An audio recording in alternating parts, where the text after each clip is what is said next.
ఓం నమః శివాయ. ఓం నమో నారాయణాయ. కర్మ నివారణ నరదృష్టి నివారణ కాళభైరవాయ నమో నమః. ఓం ఆంజనేయాయ విద్మహే వాయుపుత్రాయ ధీమహి తన్నో హనుమత్ ప్రచోదయాతు. హరి ఓం. మా ఛానల్కి స్వాగతం. చూస్తున్న వీక్షకులకు ప్రేక్షకులకు ప్రియ కాళభైరవ భగవద్బంధులకి స్వాగతం పలుకుతూ మమ్మల్ని ఎంతగానో ఆదరిస్తూ ఉండబడినటువంటి ప్రియ సోదరీమణులకు అందరికీ, సనాతన ధర్మ సంరక్షకులకు, జ్యోతిష్య అభిమానులకు స్వాగతం పలుకుతూ అందరిపైనను శ్రీ హనుమంతుడి స్వామి వారి యొక్క ఆశీస్సులు ఉండాలని కోరుకుంటూ ఆశీర్వచనం. అందరికీ ధర్మ మార్గము, భక్తి మార్గము, రామ మార్గాన్ని ఏర్పాటు చేసే శక్తిని మనసు ప్రసాదించాలని మనసారా శ్రీ హనుమంతుడి స్వామి వారిని కోరుకుందాం. 1వ తారీఖు 6వ నెల 2024 నుండి 15/6/2024 వరకు పుట్టినటువంటి వారందరూ కూడా ముందస్తుగా జన్మదిన శుభాకాంక్షలు. గతంలో వివాహం చేసుకున్న వారికి వివాహ వార్షికోత్సవ శుభాకాంక్షలు. 1/6/2024 నుండి 15/6/2024 వరకు గ్రహ గమనాలను ఒకసారి వీక్షింపచేద్దాం. మేషరాశిలో కుజుడు స్వక్షేత్రకారకుడు, వృషభ రాశిలో చతుర్గ్రహ కూటమి, రవి బుధ గురు శుక్ర సంచార స్థితి, శుక్ర భగవానుడు స్వక్షేత్ర సంచార స్థితి. రవి చేత గురు శుక్రులు ఇద్దరు గురుమౌఢ్యమి శుక్రమౌఢ్యమి జరుగుతున్న విషయం తెలిసినటువంటిదే. అలాగనే కన్యరాశిలో కేతు సంచార స్థితి, కుంభరాశిలో శని భగవానుడు స్వక్షేత్ర సంచార స్థితి, మీనరాశిలో రాహు సంచార స్థితితో ద్వాదశ రాశుల్లో గ్రహ గమనాలు ఈ విధంగా ఉన్నాయి. కన్యరాశి వారు గురువారం రోజు అమావాస్య గజకేసరి యోగ పర్వకాలం ఎందును ఎలాంటి విధి విధానాలు పాటించాలో, అలాగనే చతుర్గ్రహ కూటమి వృషభ రాశిలో సంచారం చేసినప్పుడు గ్రహ దోషాలు ఎలా తొలగించుకోవాలి, గ్రహ యోగ్యత ఎలా పొందాలో ఈ వీడియోలో సవివరంగా సంపూర్ణంగా తెలుసుకుందాం. కన్యరాశిలో ఏ నక్షత్రాలు వస్తాయనగా ఉత్తరా నక్షత్రంలోని 2, 3, 4 పాదాలు, హస్తా నక్షత్రంలో 4 పాదాలు, చిత్తా నక్షత్రంలోని 1, 2 పాదములు కలిపితే కన్యరాశి అవ్వడం జరుగుతుంది. చాలామందికి పుట్టినటువంటి కాల సమయంలో డేటా ఆఫ్ బర్త్లో లేనటువంటి కారణం వలన పేరు యొక్క మొదటి అక్షరాన్ని అనుసరిస్తూ ఆ రాశిని తెలుసుకొని ప్రయత్నం చేద్దాం. టో పా పీ పు షా అణ ఠ పే పో అక్షరాల వారందరూ కూడా కన్యరాశి జాతకులే. కన్యరాశి యొక్క అధిపతి బుధ భగవానుడు. వీరికి రాశిలోనే కేతు సంచార స్థితి ఉండడం వలన వీరికి చాలా ముందు చూపు ఉంటుంది. భవిష్యత్తులో ఏం జరగబోతుంది, ఎలాంటి విధి విధానాలు మనం పాటించాలి, ఎలాంటి తప్పులు చేయకూడదు, ఎలాంటి మంచి పనులు చేస్తే భవిష్యత్తులో మంచి కాలం ఉంటుంది, ఎలాంటి రోజు మనము మిస్టేక్స్ చేస్తే, తప్పులు చేస్తే ఫ్యూచర్లో దాని పర్యావసానం ఎలా ఉంటుందో ముందే ఊహించి చెప్పే శక్తి వీళ్ళకి అధికంగా ఉంటుంది. కానీ వీరి మాట ఎవ్వరూ వినరు. ఇంట్లో వాళ్ళే వీరికి అధికమైన శత్రువులు ఉంటారు. అంటే కన్యరాశి జాతకులకు శత్రువులు ఎక్కడో ఉండరు, ఇంట్లోనే ముసుగేసుకొని తిరుగుతుంటారు. భార్య అని, భర్త అని, పిల్లలని, కోడలని, అల్లుడని, మామ అని వాళ్ళ అవసరాల కోసం వీళ్ళను సద్వినియోగపరుచుకుంటూ వీరి యొక్క తెలివితేటలను వాడుకుంటూ ముందుకు వెళ్ళేటువంటి వారు ఎవరయ్యా అంటే కన్యరాశి జాతకులు అని చెప్పి గమనించాలి. 6వ స్థానంలో శని భగవానుడు స్వక్షేత్రకంగా ఉండడం వలన రుణ సమస్యలు, రోగ సమస్యలు, శత్రు సమస్యలు, వాహన ప్రమాదాలు, అంగవైకల్యము, కాళ్ళు చేతులు నరాల బలహీనత లాంటి వ్యాధులు వచ్చే అవకాశాలు చాలా అధికంగా ఉంటున్నాయి. కనుక వీలైనంత వరకు సూర్య నమస్కారం చేయడం, తులసాకు రోజు నమిలి నోట్లో వేసుకోవడం, కుక్కకు కానీ కాకులకు కానీ ఆహారం పెట్టగలిగినట్లయితే ఈ రుణ సమస్యలు, రోగ సమస్యలు, శత్రు సమస్యలు తొలగిపోతాయి. లేకపోతే ఎప్పుడూ రుణ భయం, చోర భయం, అగ్ని భయంతో ఎప్పుడు మనస్సు విలవిలలాడే పరిస్థితి చాలా అధికంగా ఉంటుందని చెప్పి గమనించాలి. 7వ స్థానంలో రాహు సంచార స్థితి ఉండడం వలన వీరికి అనేక మంది శత్రువులు పొంచి ఉంటారు. వీరు కష్టపడి పనిచేసిన ఎదుటి వ్యక్తులు వీళ్ళు పని చేయలేదని, వీరి యొక్క భావం ఎప్పుడు తప్పని, వీరి ఎదుగుదలను ఓరవలేని పరిస్థితి చాలా అధికంగా ఉంటుంది. ఇలాంటి కాల సమయంలో వీరు ఎంత బరువు అయితే ఉంటారో అంత బరువు కలిగిన ఉప్పును తులాభారంగా ఏర్పాటు చేసుకొని ఆ ఉప్పును నీటితో కరిగించి ఆ నీటితో మహాదేవుడికి రుద్రాభిషేకం చేసుకోవడం వలన ఆ యొక్క దోషం తొలగిపోతుందని చెప్పి గమనించాలి. అష్టమంలో కుజుడు కనుక మీ యొక్క జన్మ నక్షత్రం రోజున అష్టమి, పూర్ణిమ, అమావాస్య తిథుల యందున దూర, వాయు, జల ప్రయాణాలు పెట్టుకోవద్దు. జలగండాలు, వాయుగండాలు, యంత్రాలతో వీటికి మీకు అనేక రకాలుగా సమస్యలు పొంచి ఉన్నాయి. తస్మాత్ జాగ్రత్త. భాగ్యస్థానంలో చతుర్గ్రహ కూటమి, బుధాదిత్య రాజయోగం. ప్రభుత్వ ఉద్యోగ ప్రయత్నం చేసేవారికి చాలా మంచి కాలము.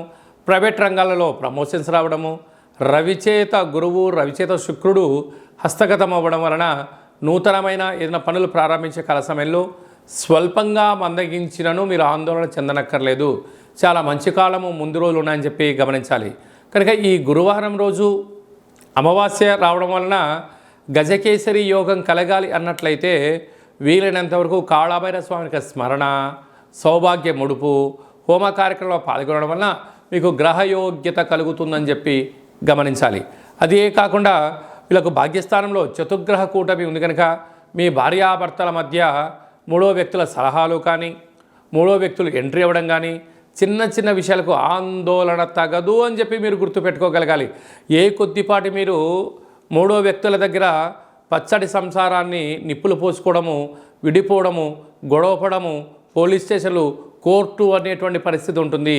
కానీ భార్యాభర్తల మధ్య వీలైనంత వరకు సర్దుకపోండి. ఇక్కడ ఒకరే సర్దుకపోవడం కాదు, ఇద్దరూ సర్దుకపోగలిగితేనే పరిస్థితి ఉంటుంది. ఎందుకనగా భాగ్యస్థానంలో చతుర్గ్రహ కూటమి, 4 గ్రహాల ఆ స్థానంలో ఉండడం వల్ల అంటే బావిలో కప్ప నీరు తాగకపోయినా తాగింది అన్నటువంటి సామెత ఎలా నిజమైందో ఈ భార్యాభర్తల మధ్యలో అక్కడ ఏమీ లేకపోయినా ఏదో జరగబోతుందన్న అపనింద వాళ్ళను మూటకట్టుకోవడం వలన వారి యొక్క కుటుంబం అంతా చిందరవందరయ్యే పరిస్థితి అధికంగా ఉంటుంది. ఇలాంటి కాల సమయంలో మౌనం అవసరం, తల్లిదండ్రుల యొక్క ఆశీస్సులు అవసరం. తొందరపాటుగా నోరు జారకుండా ఉండగలిగితే వీరికి చాలా మంచి కాలము అని చెప్పి గమనించగలగాలి. అదే కాకుండా ఈ కన్యరాశి జాతకులు వీలైనంత వరకు ఫుడ్ వ్యాపారాలు, వస్త్ర వ్యాపారాలు, స్వయం వృత్తులు, మార్కెటింగ్ రంగము, సంపూర్ణంగా 10 మందితో మమేకమయ్యే కార్యక్రమాలు చేయడంలో వీరు చాలా సిద్ధహస్తులు. కనుక ఆవేశం, తొందరపాటుతనం, తొందరగా పడి నిర్ణయం తీసుకోవడం కాకుండా మౌనం, ధ్యానం, దీర్ఘంగా ఆలోచించడం, ఎవరన్నా ఏదో అన్నా కూడా దాన్ని పెద్దగా పట్టించుకోకుండా కాలం ఎల్లదీయగలిగితే రాబోయే కాలం అంతను కూడా కన్యరాశి వారి సొంతం అవుతుందని చెప్పి గమనించాలి. కనుక ఈ ఉత్తరానక్షత్ర జాతకులు ప్రభుత్వ ఉద్యోగం ప్రయత్నం చేస్తే విజయము, హస్తానక్షత్ర జాతకులు స్వయం వృత్తులు, సేవా రంగాలు, వాటర్ బిజినెస్లు, హోటల్ వ్యాపారాలు చేస్తే అదృష్టం కలిసి రావడము, ఈ యొక్క చిత్తానక్షత్ర జాతకులు స్వయం వృత్తులు, భూములు, రియల్ ఎస్టేట్ వ్యాపారాలు, అలాగే బార్డర్లో పనిచేయడము, గండుతో కానీ పెన్నుతో పనిచేసే వారందరికీ చాలా మంచి కాలం ఉందని చెప్పి గమనించాలి. జూన్ మాసంలో ముఖ్యమైనటువంటి పండుగల గురించి క్లుప్తంగా, సవివరంగా, సంపూర్ణంగా తెలుసుకుందాం. 6వ తారీఖు 6వ నెల 2024 తారీఖున వైశాఖ మాస కృష్ణపక్ష అమావాస్య గురువారము రోహిణీ నక్షత్రము రావడము చాలా యోగదాయకం అని చెప్పి గమనించాలి. గురుచంద్రులు ఎవరి యొక్క జాతకంలో కలిసి ఉంటే గజకేసరి యోగము అంటారు. కనుక అమావాస్య విశేషమైనటువంటి గురువారము రోహిణీ నక్షత్రంలో సంచారం చేయడం వలన మనము కాళభైరవ స్వామి వారి యొక్క స్మరణ, కూష్మాండ దీపము, సౌభాగ్య ముడుపు, హోమ కార్యక్రమంలో పాల్గొన్నట్లయితే మనకు లేనటువంటి గజకేసరి యోగం కలుగుతుందని చెప్పి గమనించగలగాలి. అలాగనే 14/6/2024 జ్యేష్ఠమాస శుద్ధ అష్టమి కాళభైరవ స్వామి యొక్క సేవ చేయడం వలన జ్యేష్ఠమాసంలో అద్భుతమైనటువంటి విద్య, ఉద్యోగ, వ్యాపార, రాజకీయ, సకల రంగ కార్యక్రమాల్లో ఎలాంటి ఆటంకాలు ఉన్నా తొలగిపోతాయని చెప్పి గమనించాలి. మీకు కాళభైరవ స్వామి యొక్క దేవాలయంలో ముడుపు కట్టాలనుకుంటున్నా, అలాగనే కూష్మాండ దీపం పెట్టాలనుకుంటున్నా, కాళభైరవ హోమం చేయించుకోవాలనుకుంటున్నట్లయితే ఈ కింది నెంబరు సంప్రదించినట్లయితే మీ పేరు పైన కాళభైరవ హోమ కార్యక్రమాన్ని చేయించి వాట్సాప్ కాల్ ద్వారా మీకు ప్రత్యక్షంగా పూజా కార్యక్రమం చేయించి ప్రసాదాన్ని మీకు అందజేయడం జరుగుతుంది. కనుక ఆసక్తి గలవారు ఈ కింద నెంబర్ సంప్రదిద్దాం. ఇంకను ఈ జూన్ నెలలో విజయాన్ని సాధించగలగాలి అన్నట్లయితే ఈ యొక్క పాత్రను కంచు పాత్ర అంటారు. అనగా మనకు కంచు మోగినట్లు కనకంబు మోగదు గదరా సుమతి అని ఎలా చెప్పుకుంటామో అలా ఈ యొక్క కంచు పాత్రలో రాసులు 12 ఎలా ఉంటాయో 12 రాసులను ఇందులో అచ్చు వేయడం జరిగింది. కనుక ఈ యొక్క పాత్రతో ఉపయోగాలను ఫలితాలను ఒకసారి గమనిద్దాం. ఈ యొక్క పాత్రను ఈ కర్ర సహాయం ద్వారా ఉపయోగించడం వల్ల ఓంకార శబ్దం రావడం జరుగుతుంది అని చెప్పి గమనించాలి. ఒకసారి పరీక్ష చేద్దాం.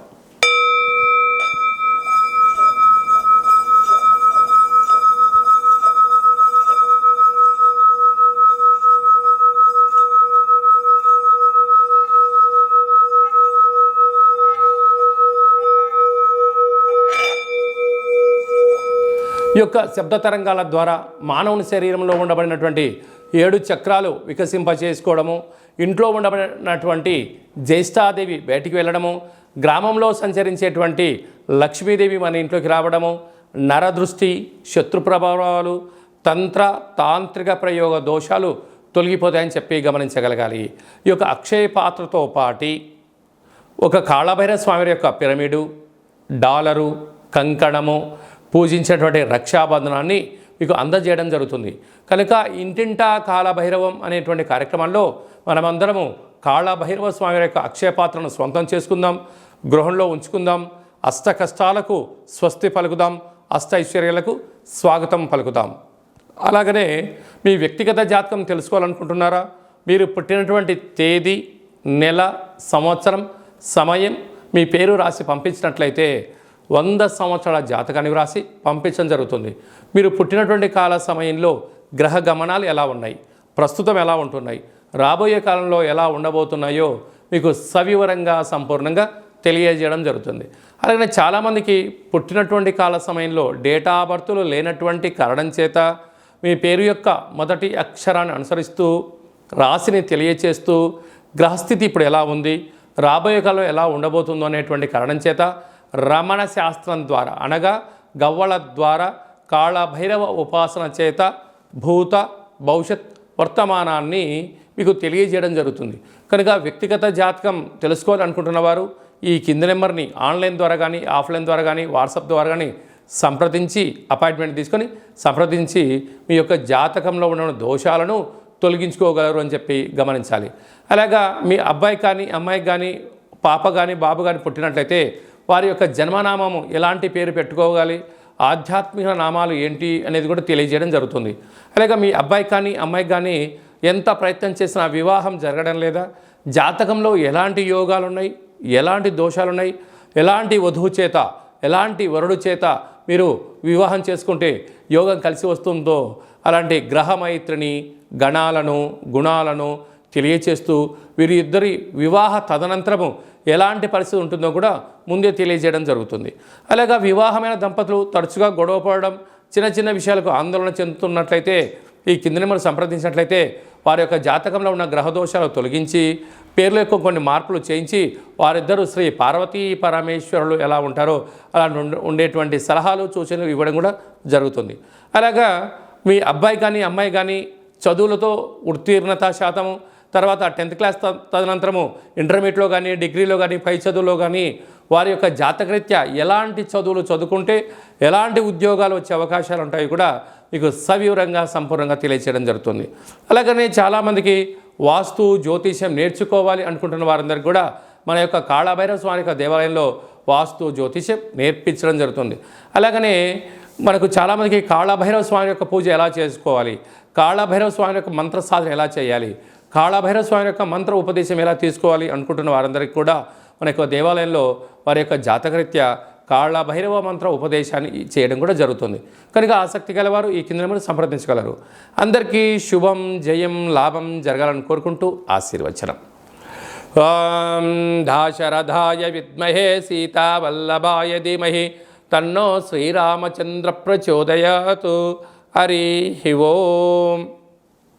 ఈ వీడియో మీకు నచ్చినట్టయితే లైక్ చేయండి, షేర్ చేయండి, మా ఛానల్ని సబ్స్క్రైబ్ చేసుకోండి.